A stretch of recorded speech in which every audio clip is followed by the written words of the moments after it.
This podcast contains detailed plot spoilers, adult language, and mature themes. Listener discretion is advised.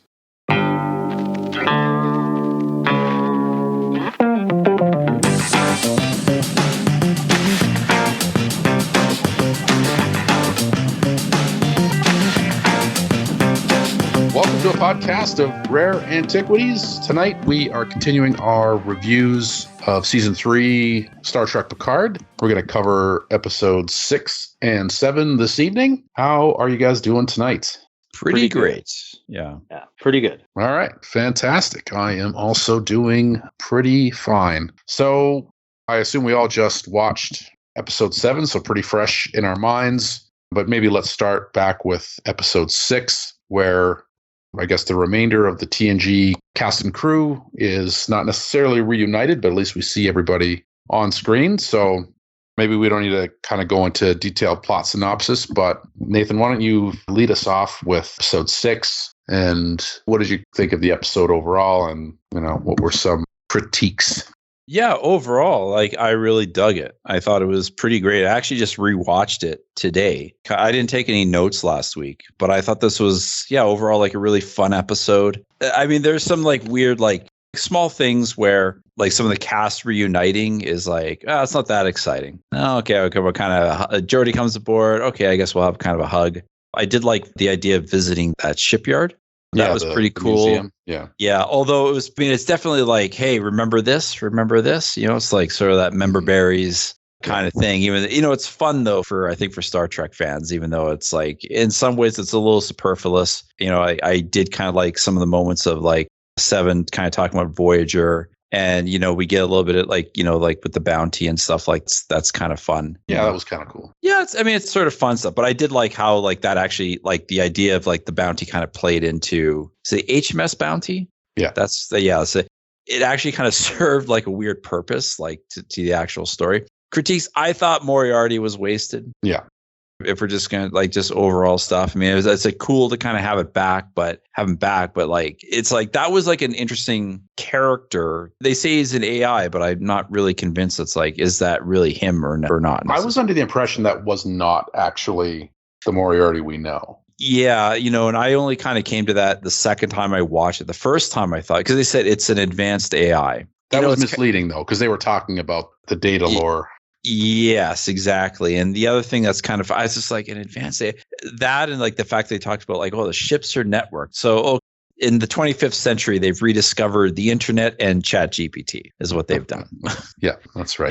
Yeah, overall, I really dug it. It had some fun action and some good moments. I'm not really sure there's a ton of development or whatever necessarily with some characters, but I mean, I thought Seven had some good moments. I thought Jack had some good moments. Overall, yeah, I just thought it was really fun. Mm-hmm. Yeah, Harry, what about you? Okay, trying to organize my thoughts. It's a free for all. So the whole episode. Well, I just kind of want to do high. I just don't want to do scene by scene because I don't remember it scene by scene. We can get into some specific things, but yeah, just kind of overall, we can riff from there. Yeah, average episode, I would say. I'm trying to remember what happens with Jack there. Just more stuff that he's seeing the visions, right? About the door and all that stuff. I can't remember if anything happened with Vadic in this one. I know Worf reunited with everyone in person, so that was okay. That was nice to see. I think he gives Crusher, the Doctor, a hug. If I recall correctly, Riker, there's some weird stuff happening with Riker's dialogue. He's trying to get a reaction out of Worf, but it seemed forced to me. Some of the, I'm proud of you, Worf. Come on, don't you have a reaction?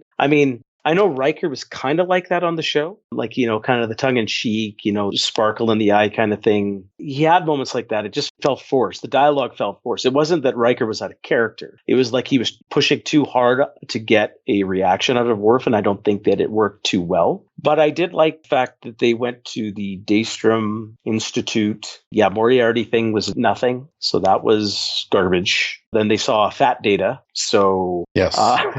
Definitely, they make those perfect android bodies in all shapes and sizes, apparently. Yeah, he has ballooned, I guess. That's just fine. People age differently in the sense that, like they explain, I think, in a way with the saying that, he wanted to represent an aging body, one that's wisdom. I think that's what the hologram of Sung said, right? That they found. So that's a way of explaining. It's another way of kind of saying, well, now, because we all know Brent Spiner doesn't want to go back in all the makeup. So they found a way just to say, okay, now it's more advanced. It's more human skin tones. He just has to wear the contacts now. Yeah. And that's a nice evolution. I buy that and all that stuff. And it's a good way of explaining that the actor himself has aged. So they got around that in a clever way. That is reasonable and clever, and I accept it. The only thing I'll comment is I'm not sure how I feel about, like, I know obviously we knew Brent Spiner's coming back as Lore. I'm not sure how I feel about Data. And this will go into the next episode because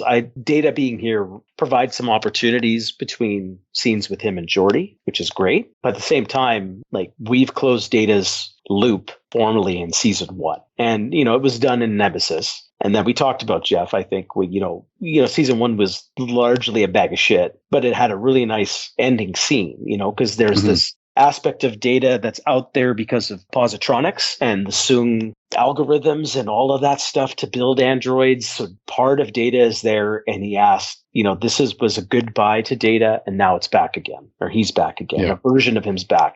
So I don't think I enjoy that. I think it robs the ending of season 1 and those moments with Picard, because now it's not a joke. It just reminds me of the Captain Phasma thing. It's just like, oh, you're dead. Oh, you're back. Okay, you're dead again. Okay, maybe you're going to be coming back later. I'm not going to be surprised. So it's just like, there's reasons for this. So I'm not saying none of it makes sense. I just think it's not necessary. They could have simply just said it's a B4 concept, right? It's just to bring Spiner in, or it is Lore, just so Spiner's interacting with the old gang again. But the aspect of Data being here, I'm not sold on. That's all I got to say for my high-level thoughts. Had they done a better job of his send-off, perhaps I would agree, but... But season 1 was a good send-off. That was the only good part of season 1. It was the only good part of season 1. That's true. But it still felt...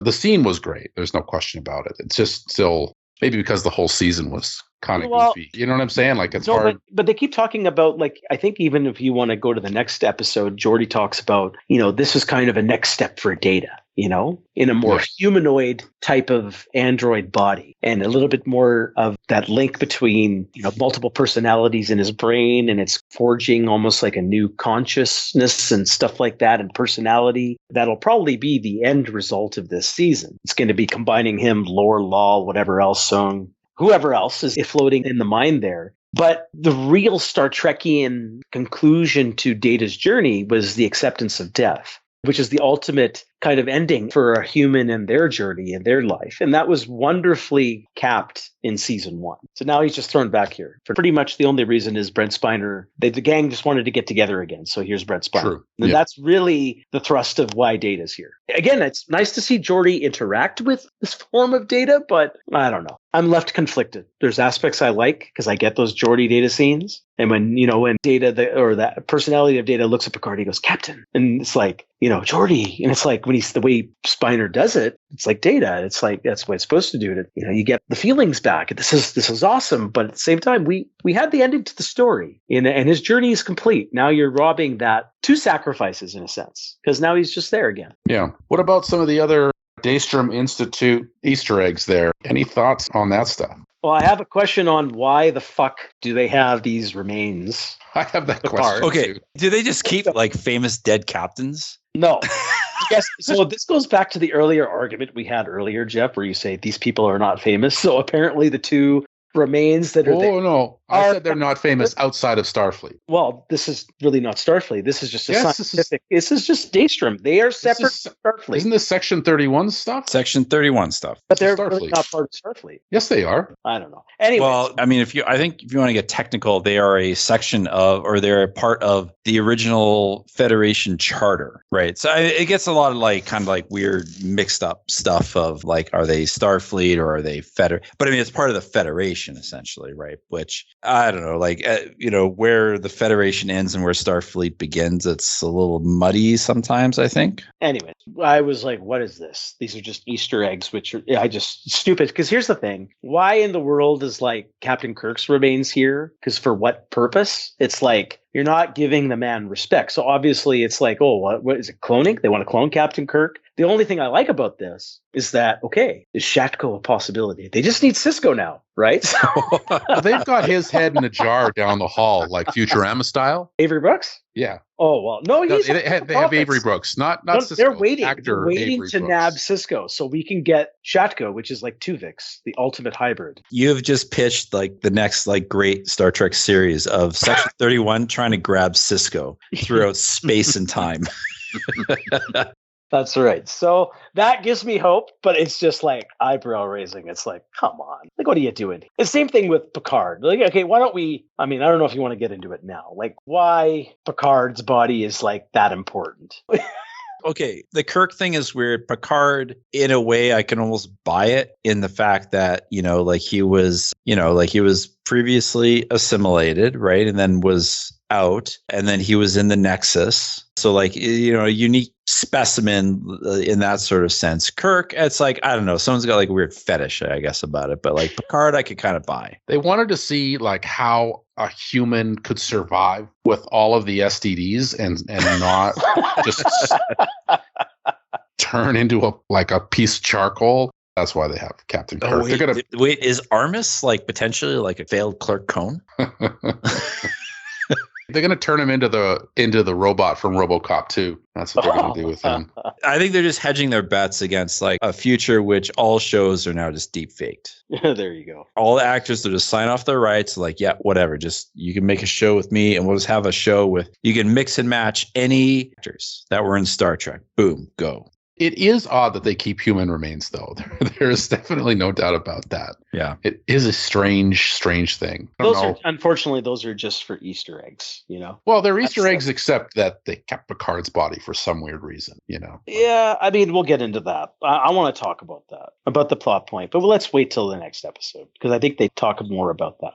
Yeah, they talk about what the potential point of that is. So just when we think the gang's getting together, Riker gets kidnapped. Troy's already been kidnapped, so kind of unfortunate for Marina Sirtis there, being relegated to the kidnapped wife role. Hopefully she gets a little bit more to do in the next few episodes here. And I don't remember what happened to Worf and Raffi, because they don't make it back to the Titan, right? No, so what they do is Worf and Raffi do make it back to the Titan, and then they're there when they bring the data with them, right? Or the robot. So they're there when he wakes up. And then later in the episode, I think, if I recall correctly, Worf says, I'll go find Riker, and then they leave. Oh, and that's it. I think that's it. And then we don't see them again. Okay. Yeah, I enjoyed the episode for the most part overall. Action was pretty solid. Character work was pretty solid. Plot's getting a little convoluted. Wasn't sure about the Easter eggs other than, oh, hey, that's cool to look at that thing. It is. You noticed the Genesis device too. The Genesis device, yeah. Oh, well, they zoomed in on Genesis device, right? Like on the text itself. That's right. Yeah, there was a couple of other items in there that I didn't really. It's like I'm gonna look it up later. I'm sure some fucking nerd has zoomed in on what that is, because there was a few panels that they pass by that I'm sure have even more obscure Easter eggs. Mm-hmm. The Fleet Museum was nice to get Geordi in finally. The Fleet Museum was kind of cool. This whole series just plays on fan service. So lots of it. I mean, there's a part of it that makes sense. I mean, I think the Fleet Museum, if you recall the episode, and it's funny because I just watched this episode recently, just in the background as I was doing some work, actually editing our podcast. I had TNG playing in the background, and it was the one where Scotty was on. Yeah. So when he goes on the Enterprise in the holodeck, the original series Enterprise, I think Picard says something about the Fleet Museum. He says he's been on Constitution class, so on the Fleet Museum. Yeah. So this is it. So at least there's some connection. It is a little convenient that the only ships that are there, except for one, which is the Constitution, New Jersey. So you have Kirk's ship, which is awesome. Obviously, the Enterprise A. At least we know what happened to it. It did not get destroyed. It's there. You have the Bounty. You have Voyager. You got the Defiant. Yeah. I'm a little surprised that the Defiant is. I mean, I guess it's due for decommissioning. It's been 30 years. That's a weird thing in Star Trek where they decommission ships very quickly. Yeah, and then not just that. It's just you would think that it would just have remained at DS9, or it would have been upgraded or whatever if it wasn't destroyed, right? So it's just, but it looks like it's just there. Okay, here's your show's ships, movie ships. I swear, like in the world of Star Trek, like I feel like starships have like a 20-year life tops, right? Because if you think of like Star Trek 6, the very end is like, we're going to be decommissioned. It's like you're like fresh to Stardust years. You could argue it's maybe 10 years tops since the end of Star Trek 4. 10 years maybe. Oof, and that's a stretch. That's a huge stretch, right? It's like we're being decommissioned. It's like you're supposed to be like a brand new ship. Defiant was like an experimental ship, and it's not like Star Trek's kind of like weird like that in a weird way, because like in real life and like in the real Navy, like ships operate for decades. Like you look at aircraft carriers, I mean, like many of them have been operating for like 40, 50 years, longer than that. Mind you, it's not like it costs them any money to build these ships. I guess I guess like they really embrace like the iPhone mentality. Yeah. It's just like the brand new thing, like boom, it's out. Yeah. I do like the idea of the Fleet Museum. I think it's pretty cool. Nice to see Geordi. I already said that part. What you think of his scenes, though? Him stepping back in the role? Pretty good. I mean, I haven't seen LeVar Burton in anything in quite a while. I know he had his little Jeopardy thing for a bit, but I haven't actually looked at the guy's face probably since Nemesis. So it was really nice to see the guy. I guess same as most of the other cast members, haven't seen any of them in a long, long time. So he's aged pretty good too, but he did a good job. I liked his presence in the show and how he was talking to Picard and Riker and stuff, saying, I'm your friend, but I have a responsibility still, right? Yeah, he seemed a little bit crusty at the start, and I wasn't sure why. He seemed a little annoyed at everybody, but he warmed up pretty well. He did. I think that's like there's like sort of an aspect of being a family man now. Yeah. His daughter's now in danger, right? I think that's certainly part of it, right? And it's kind of weird that he's got like I don't know how many people run that Fleet Museum, but the fact that your daughter is kind of like your right-hand man, it's like, that seems kind of weird. That felt weird to me. Yeah, I'm not sure why they did that. I guess just to give some, again, another callback to All Good Things, right? We know he is supposed to have 2 daughters, because otherwise there's not really much of a reason for his other daughter to be around. Yeah, I mean, the real purpose is the pilot, like Sydney. Geordi, who's not LeVar Burton's actual child, it's the other one who came with him, right? Yeah. So that's just, he says, I'm coming back and I bring my daughter, and she's just kind of there. So it's just they threw him a bone. Sure, bring your daughter along. We'll just have her sit by. Wait, like threw LeVar Burton a bone? It's like that? they threw LeVar. Oh, okay. I'm sure LeVar said, I'll come back, but can you have a spot for my daughter? And her role's really not that important. We're not talking about the pilot, Sydney. Yeah, no. The pilot, Sydney, is like a more important character. That's right. Sure. That's not LeVar's daughter in real life. No. Yeah, no. The other one that works with him directly at the Fleet Museum. Yeah, that's correct. She's just a nothing role. But that's fine. It's the family. Why not? It's not like she's detracting from any. So no. Good for them. Okay, well, let's go on to this week's episode, unless anybody has anything else from last week. I can't remember outside of Riker getting kidnapped. There's actually one thing that I did like was when Jack and Seven are looking at the various ships. He says something like, it's like very Star Trek. It's dumb. Not dumb, but she's got, apple doesn't fall far from the tree. Like you just like your father, you like to do like the drive-by poetry. Oh yeah, the drive-by book.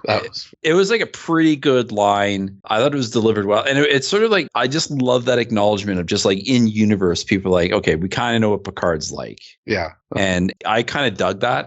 It was a funny line that was delivered well, I thought. Yeah, that was good. I like that line too. That was funny. I forgot about that. For me, the episode sat well. I don't know. Yeah, I'm with you. So I think. I understand, like, Harry, from kind of where you're coming from a little bit, but I don't know. Like, I'm a sucker for like the remember this, kind of shit. So I don't mind a bit of it. I think the season has had some of this, right? It's just, again, it's just season. Yeah. Some of this season is rotten with the member berries. Oh yes. Oh yes. It is, but considering what we had the past 2 seasons, I'll gladly forgive it. I'll take most of that. If it's like, okay.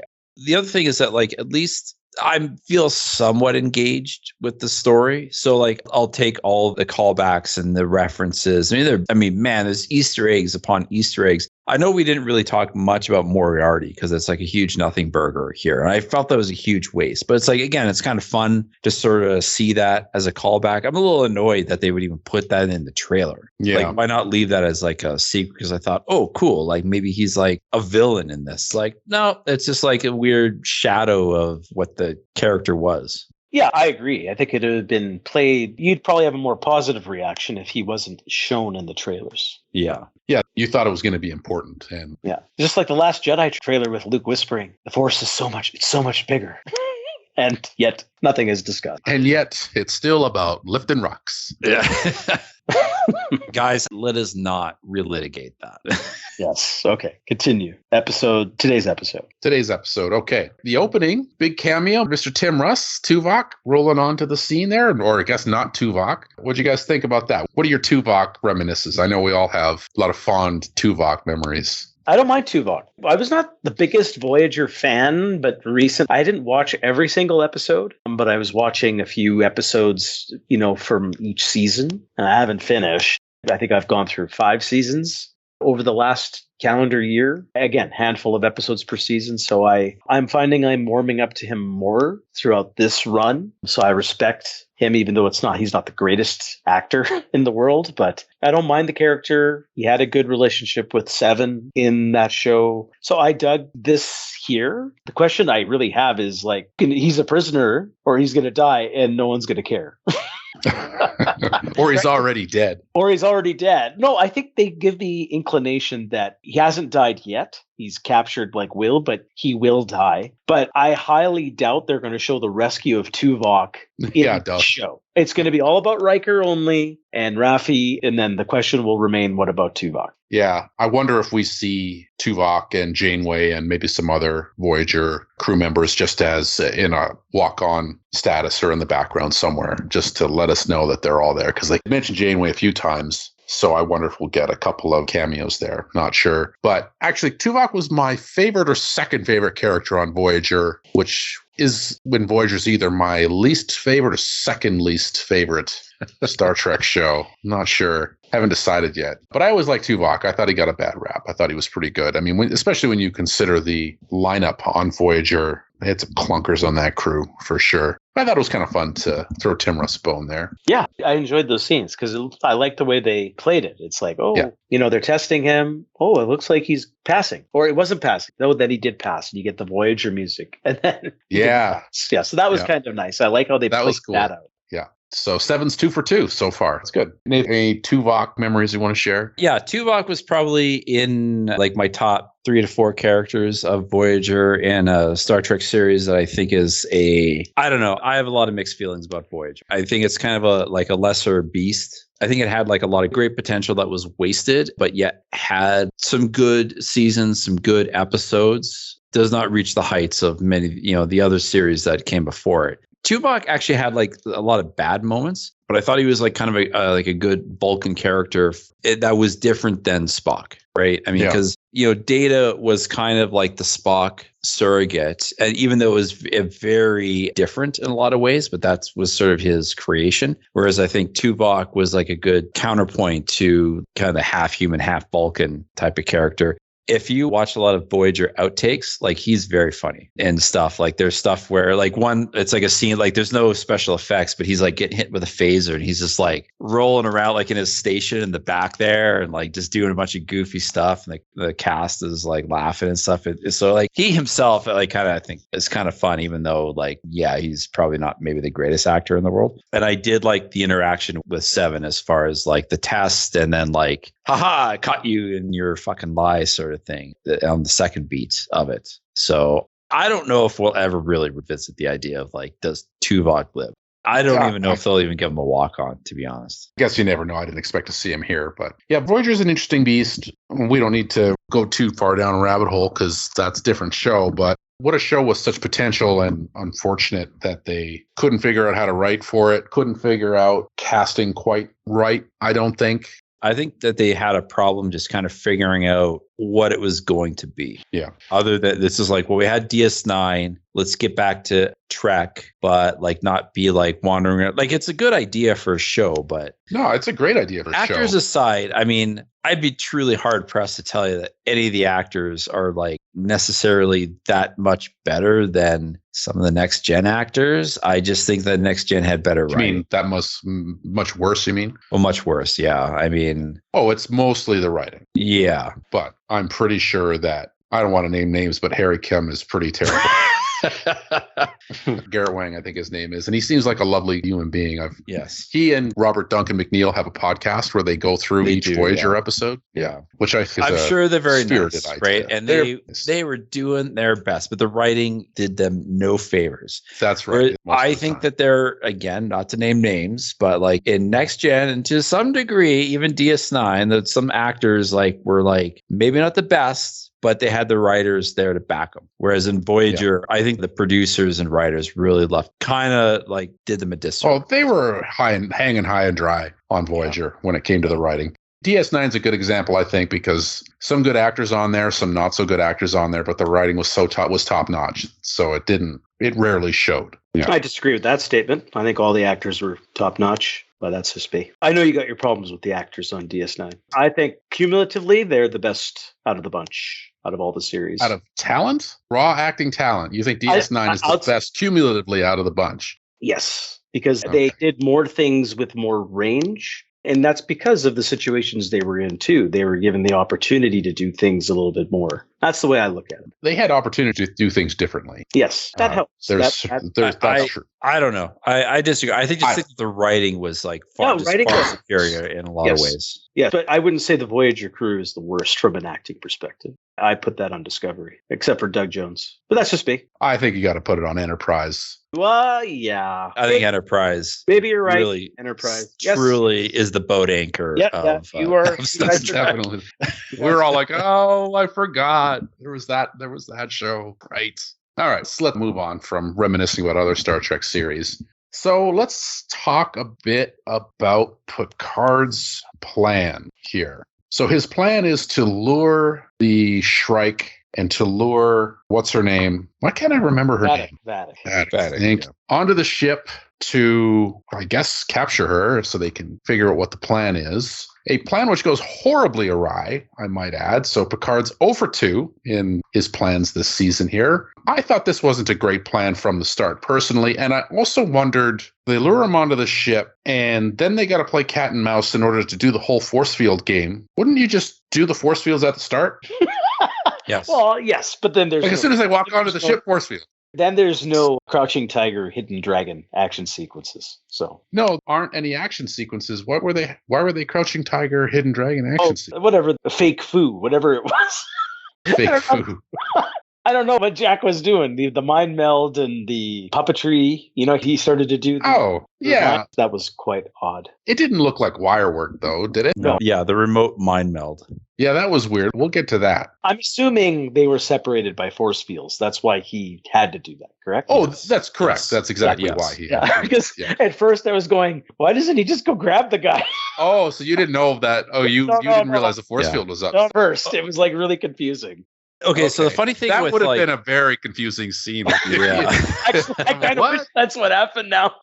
That would have been funnier. It's like that force field's been down for like 5 minutes. Why didn't you just shoot him? Little help, Jack. Like, no, we're gonna. It's actually in Star Trek, force fields often present like a weird problem in Star Trek. I've mentioned this before, right? The role-playing game I play with my friends, the Star Trek role-playing game. We will often like just trap people in force fields and then put in like stun gas and knockout gas into rooms. And it's like, because there's like nothing that says you just can't do that. So you kind of like have to sort of accept that they're just going to kind of like do this dumb cat and mouse game for like no reason. I mean, it's like, okay, maybe that section of the corridor is damaged or something like that. Like, but they don't even bother to kind of do that. The other thing is like because they still use force fields. That's what I mean. Like they don't do that, right? But you could at least like try to explain. It's like, well, okay, maybe that section of the ship is damaged. But even then, like even the chase stuff is done because there's other like dumb things where, okay, so are Vadic's men, are they changelings too or no? I thought they were, but they don't really seem to. They don't change into anyone. So, I mean, it's like, so that's a wasted opportunity. But also they chase and they don't shoot. And it's like one of the things I hate in like, it happens more in TV and movies where it's like, I'm going to run at you with my gun. No, you have a gun. There was literally a scene. At first they were a bit separated, so I could buy it because it was staged properly. But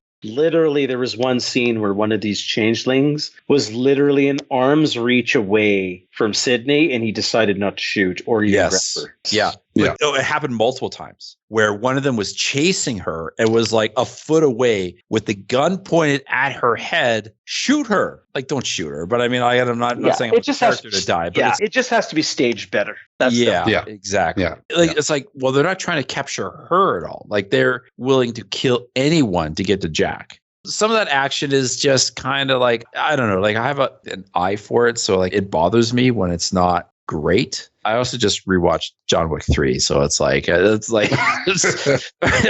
kind of hard to like watch a Star Trek show and after John Wick 3. But anyway, definitely a different standard. Yeah, you're right though. Like, why don't just like trap them in the force fields right away? It's a weird Star Trek thing where you just kind of have to like buy that they're just gonna do the dumb things that they do. Unfortunately. Yeah.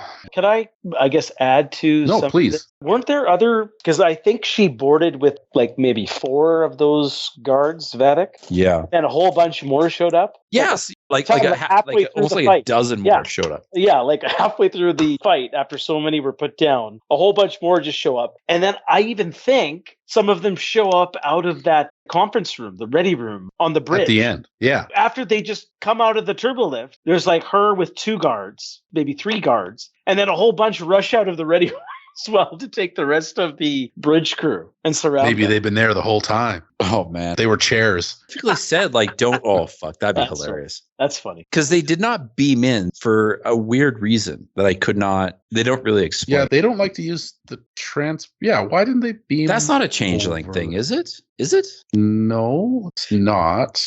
I couldn't remember if it was, because they did actually, the one thing that I really liked about this episode is that they did really respect the canon in a lot of ways in terms of like the virus that was deployed against the changelings, where actually they did talk about that in the last episode. We didn't talk about it, where it's like, yeah, like, well, Starfleet / Section 31 deployed a virus. Oh, but we cured them. And then she, in this episode, it was like, yeah, after one of our own like stole it from you. Like, you didn't deploy it. Like you had it and decided not to give it to us. I don't remember that. It's been a while since I watched DS9. I went down there. I remember that. Who stole the virus? Or who stole the cure? Sorry. Well, I mean, I think it was the DS9. Steal? I think it was like a joint. I try to remember now. It has been a few years, but I do remember that aspect of it where there was a cure for it. And was it Bashir that stole it? Harry, do you remember? Can you repeat the question? I'm trying to remember the specifics of the changeling virus and the cure. Yes. So, yeah, I think they have tried kind of retconned what really happened here, or they've, at least I think so, because I thought that they had a real cure and it cured them. And then now it looks like they were saying that it wasn't really a cure. But then what happened was, it looks like some changelings were kept in Daystrom or kept prisoner, and then they did further testing. No, you're thinking of 2 I'm not sure. So it's I'm a little confused. So what they're saying is like kind of what happened was, this is what I remember from DS9. I'll look it up, but in DS9, I seem to recall that there was a cure developed, but they were not going to give it to the changelings, and that but they did at the end, because Odo had the cure and he gave it to them when he went back. That was the last episode of the series. Yeah, so but the whole Great Link was cured. Yes, but that was only because Odo was cured, because they stole the antidote. Cure. Now, as far as these other changelings, they were like, quote unquote, prisoners of war that were experimented on. I think that's separate than like the plague that Section 31 developed. Can I ask a question? So this is now a Star Trek thing. So just some logic here. Now, I know they're tight for time. They don't have maybe the time to go all the way to DS9, go through the wormhole. But wouldn't you think that one of the actions should be, let's go talk to the changelings in the Great Link, because this is an offshoot, and maybe they can help us here? Or, when Picard's now talking to Vadic. So Vadic's telling her story. So she's upset about these scientists. But she is now kind of demonizing all of Starfleet. I can understand the emotion. This is where a great Picard speech would come in and say, we sympathize with what happened to you. We don't agree with it. Help us bring these people to justice, right? This is not Starfleet. Just like they are not representing the Great Link as a whole, or just like any terrorist organization doesn't represent a race. or any criminal doesn't represent a race. It's the same thing here. Why didn't even they bother? This is a problem I have with this episode. Why didn't they talk about that or even try to reason with Vadic? They had an opportunity. Both Beverly and Picard are there, and they said, nope, you know what? My moral boundaries are now crossed because my son is in danger. Time to kill you, motherfucker. That's essentially what they did. That's a good point, yeah. I wonder if that's where they're... But do you know how many times they kind of raised their phaser? Like 3 times. 3 times. Yeah. Because they were saying, we were talking about what's our moral ground. No, we're ready to kill her for the safety of our son. It's not the Starfleet way. It's not the needs of the many. It's this. Here's Jack. I don't care. Fuck Starfleet. Fuck my moral ground. Fuck anything. They're old, so they forgot that they charged the phasers. Well, I mean, we can joke around all we want, Jeff, but this is an issue I have here. I'm kind of siding with Harry a bit, where I feel like, yeah, it's falling down a little bit where... And this is actually a good question. Like, is it a question of like I don't know, maybe they'll solve it in the next 2 episodes, but like it is definitely a thing of like, we're going to kill her. We're going to murder someone to save one other person because it's personal to us versus there's this larger issue of we know there's a plot to kill a lot of people, right? And yeah, in the past, there would have been like a real, like a good Picard speech of like the morality of like these types of choices. And they don't do that. They may choose to in the future. So, I mean, I'm not going to come down too hard on it, but here's the one thing. Harry, I agree with you. Well, I'm happy that you do, but why not start with that? You still want to go down this route for drama and action and to extend this season out. And maybe they'll resolve it, as you mentioned, Nathan, in the last episode, then you'll get the rousing Picard speech about this, right? But he didn't try. She's telling the story. It's a sad story. She was tortured along with her people. But that's not Picard's fault. It's not Jack's fault. It's not Starfleet's fault, even if it was approved by some Section 31 thing, which is not really, formally approved by Starfleet. This is where Picard can say, we can bring these people to justice. Help us do that. This is not our way. And he could have even said, I know Odo was kind of mentioned by Worf, like kind of in a backhanded way. Mm-hmm. But then Worf and obviously Riker and Picard and all these people should know who Odo is. The Dominion War is pretty important facet of Starfleet history, which I'm sure they were involved in and we never saw, the Enterprise crew, but they would know what happened. They would know who Odo is. They could bring this up and say, even one of your people knew who we were and sided with us. They could have done anything. You know what I mean?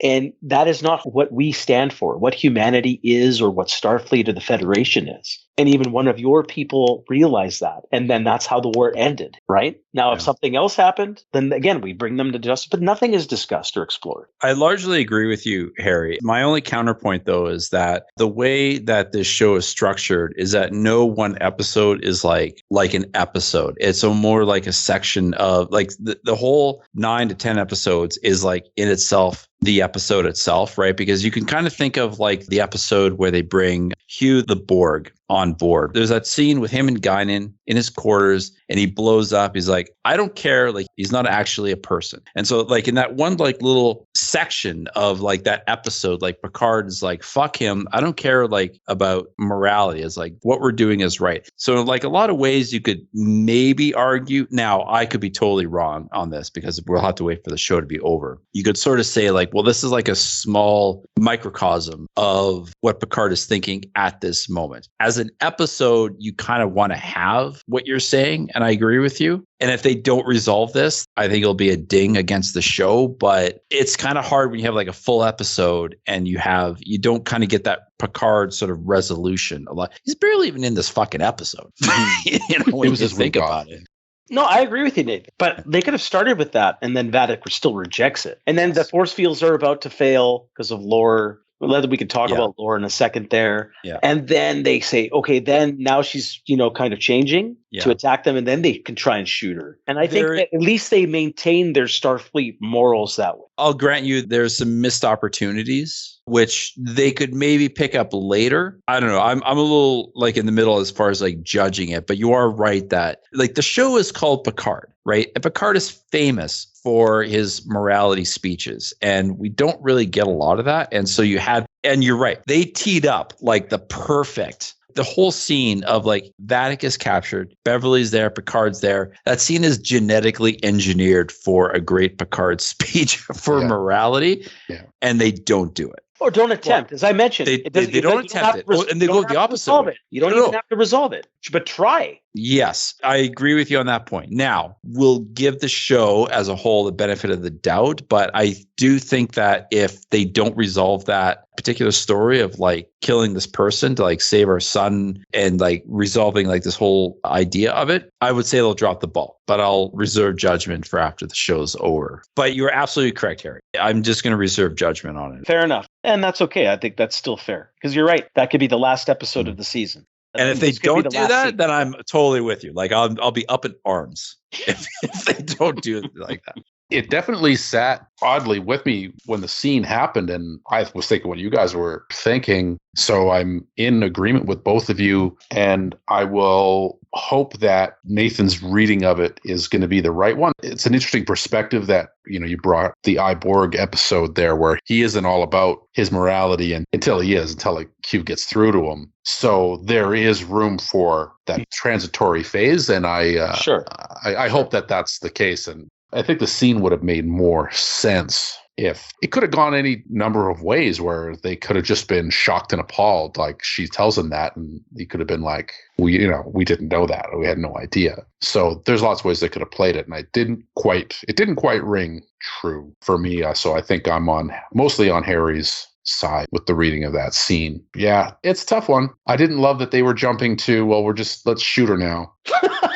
That's pretty much, I was really perplexed, especially, because Beverly says, I'm sworn to protect, but in your case, I might make an exception. Yeah. And then she charges her phaser, and the Picard says something, he charges his phaser, and it's like, my moral ground's I'm crossing it. Okay, I'm charging my phaser again. Yeah. And every time they do it, I'm sure it's like to a more advanced setting towards vaporization. Yeah. Well, every phaser is set to vaporize anyways. Like, what more are they going to do? It's like, we're not only going to vaporize you, we're going to like blast you into the fucking sun.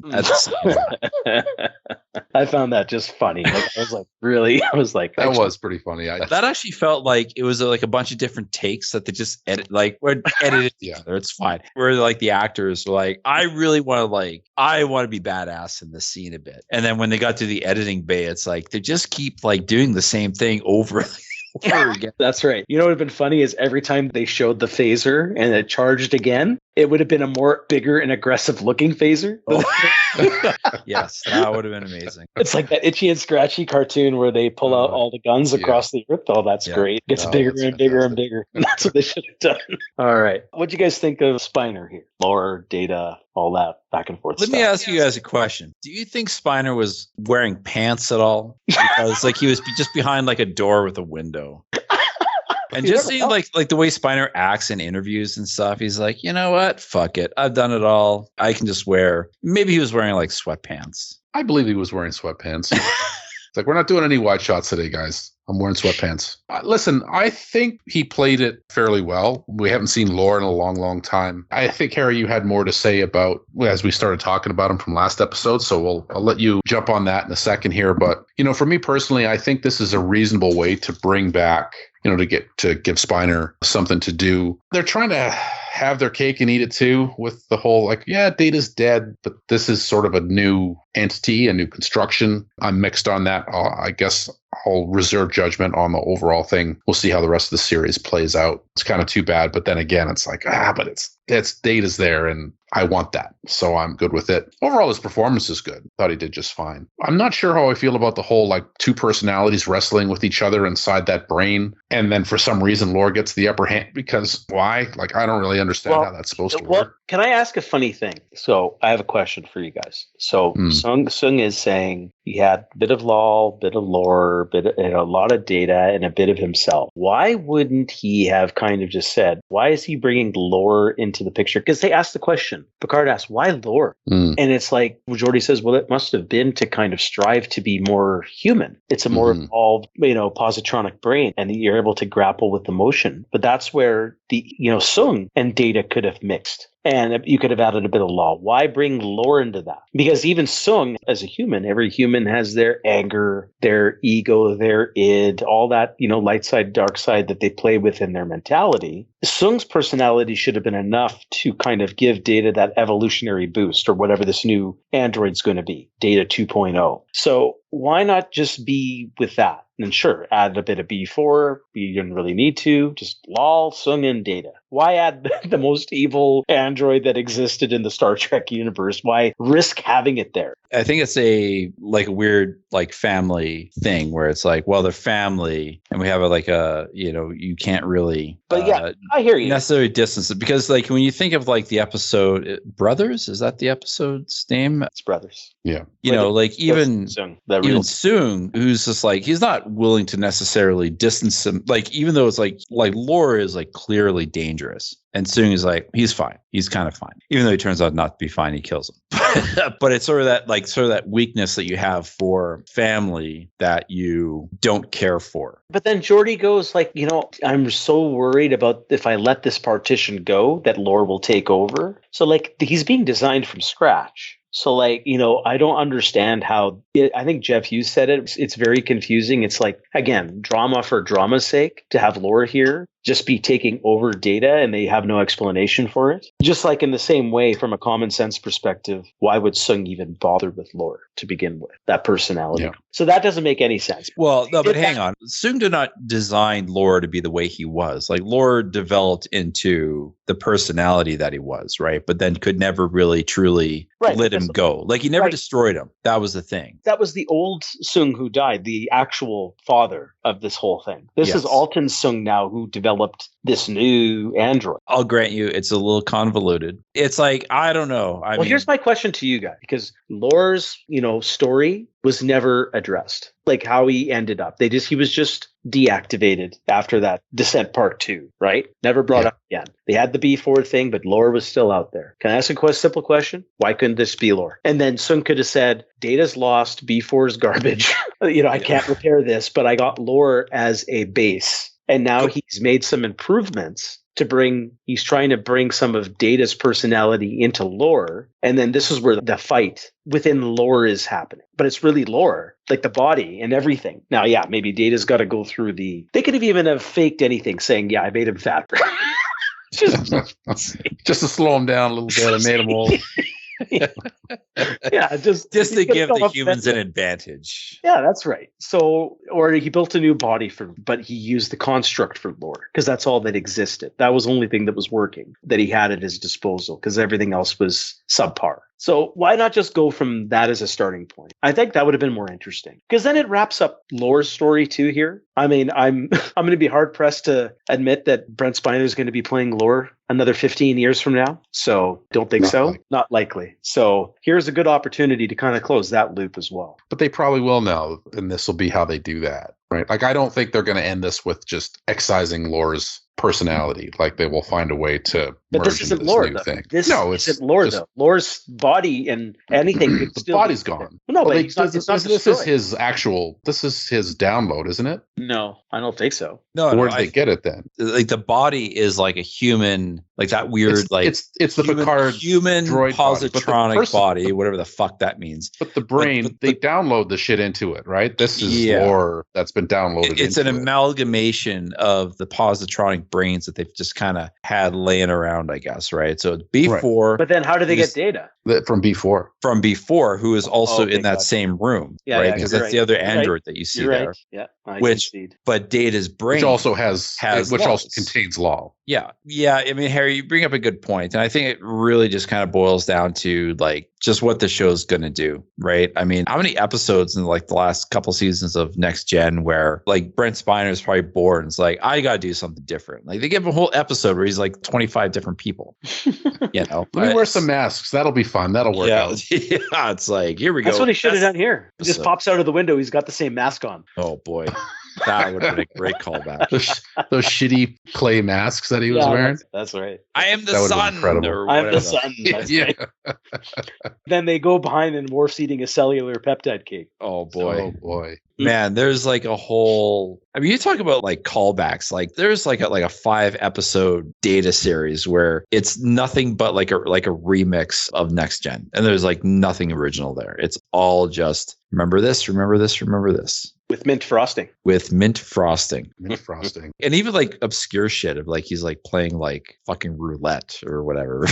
You know, you guys remember that? I like right. that episode. Craps. He was playing craps. Was it right. craps? Okay, yeah. Yeah, we'll see where it goes. The one good thing is this gives Geordi an opportunity to kind of plead to Data. So that was a good scene. Like he said, he was broken when Data died and all that stuff. So he kind of gets his moment there. So they gave Geordi and LeVar that. So I appreciate that scene. That was good. Yeah, that was good. LeVar was really good in that scene. Yeah, he was spot on there. Yeah. Very good. How about the mind foo? What's going on with Jack now? What is going on with Jack? Because Vadic says he's not for you. I'm even more confused. Do you remember that episode where Quark gave that baby changeling to Odo and it came in that jar? I have a feeling that somehow it got into Beverly's you-know-where. Oh, boy. That was the night before Picard you-know-what. And then out came Jack. I don't know. Your guess is as good as mine. Wow. I mean, you know what? Like, that is probably the most plausible explanation I could come up with as of this moment. Why does he have psychic powers, though? Like, why is he an X-Man all of a sudden? With glowing eyes. Yeah, that's right. He's Cyclops. Yeah. He's Cyclops and and Professor X at the same time. Oh, that's why. There you go. Oh, there you go. The crossover. That is. She should have been played by McAvoy or whatever. This guy. McAvoy. That would have been funny. Yeah. That'd be great if McAvoy just like showed up as like a captain or something like that. Yeah, you look familiar. Oh, he's like the lesser version. Lieutenant commander at best. Yeah. I'm a little worried with the explanations around Jack and all of the importance around this. Again, we say where this series is going to really land, kind of land with this character and Picard's son. And then now you have Picard's body. There's probably some genetic engineering experiments going on here. Why did they steal Picard's body? I mean, I don't know if you guys have any theories here. It's obviously something to do with Jack and DNA. But they kind of talk about like what they're trying, the plan is, but Picard. Oh, they said they're going to try and them- clone him for Frontier Day because he's going to be giving a big speech. He says that a couple of times throughout multiple episodes. Like he's planning to give a big speech at Frontier Day. But what a vanilla plot if that's really it. He's just going to be a changeling at Frontier Day and blow whoever's there up. No, but it's is more than that because they have also they've a terrible talked about plan. this. No. Hang on. The thing, though, is that they've sort of mentioned this throughout the last few episodes. Basically, every Starfleet ship is going to be there. So I think the idea is that they will, I don't know for sure, but my impression is that the plan is they are going to essentially destroy the entirety of Starfleet in one fell swoop. Here's another wrinkle I'll throw at you. If their plan is to impersonate Picard as he thinks, because he's like, they have my body, so they're going to use that, and they're going to use Jack's blood to help pass all of the tests or whatever. Picard is now a wanted fugitive. I'm going to guess his Frontier Day speech has been canceled.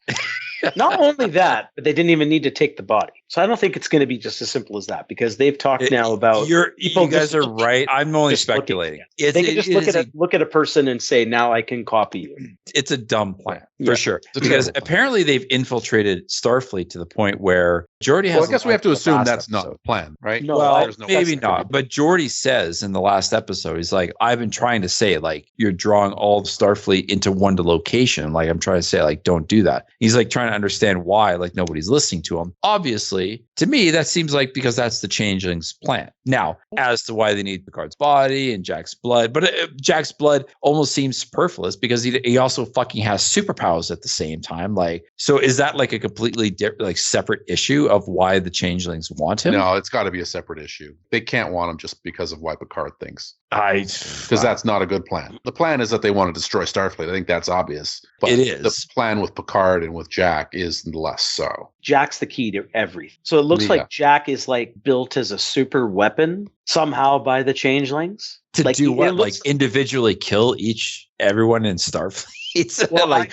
one by one? That's what I don't understand. That's the missing link. Pardon my pun. So the great missing link. He's changeling John Wick. So he's going to actually one-on-one murder everybody. Without looking. Without looking. Exactly. That's what John Wick does. Yeah. Spin, flip, touch. And now you got mind fu. So it's just, it's all that stuff. You got mindful. You don't need eye contact. You got it. You're right. Well, I don't know. I just worry about this plot point. I think it might be running away from them here. That's my fear. I'll say today's episode was the weakest of the bunch so far for me. And it feels like, the plot's running away a little bit on them. I'll agree with Harry on that one. So I hope they can rein it in. I'll forgive them one subpar episode, and I will, I've already forgiven every other plot point this far. So why stop now? I do hope that regardless of all of that, and I think we can all agree, is if they actually bring it to a conclusion in a Star Trek fashion and not just, phasering everybody till they die, that would be good. So I think they're going to go somewhere with it. I don't know that they would have given Vadic such a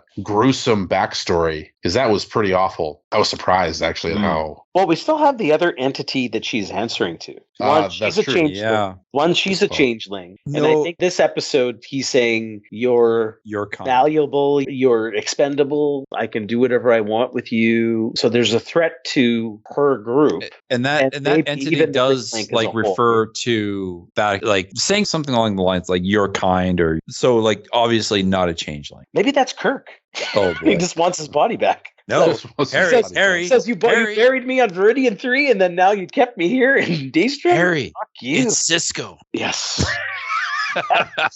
Calling from beyond the whatever. Cisco went evil. All is forgiven. As long as he calls himself Hippocratic Noah in the last episode, that matters. All right. Well, I think that about covers the episode, guys. Any other points you guys want to make before we wrap this one up? I liked this last episode probably more than you guys. It's not great or anything, but I dug it. I'll say this, few good scenes. Given all the dumb things about it. Yeah, every episode, there's a couple of fun things in there, fun character moments. The actors, you got 7, TNG members who have to have their moments. So they're giving people moments, which is good. They're even giving Picard moments, even though it wasn't in this episode. They've given him moments this season that they really didn't in the first 2 seasons. Digging that. It just feels now the plot is too much. Too much is happening. They're losing focus. And I'm worried it's not going to resolve itself nicely. There's still 3 episodes left. That's a movie in terms of a movie runtime. So they have the time to do it. I'm just worried. Yeah, we've got plenty of runway to land this plane, so I hope they figure it out. Okay, well, I guess we can wrap it up there. So we'll reconvene again in 2 weeks for 8 and 9, and then I assume we'll do a final episode after episode 10 to bring it all together. That's the plan. All right. Oh, it's exciting. I mean, hey, it's nice to talk to you guys about Star Trek Picard. Good conversation today. All right. Well, I guess we'll talk again in 2 weeks, guys. All right. Sounds good. Sounds great. All right. Talk to you soon.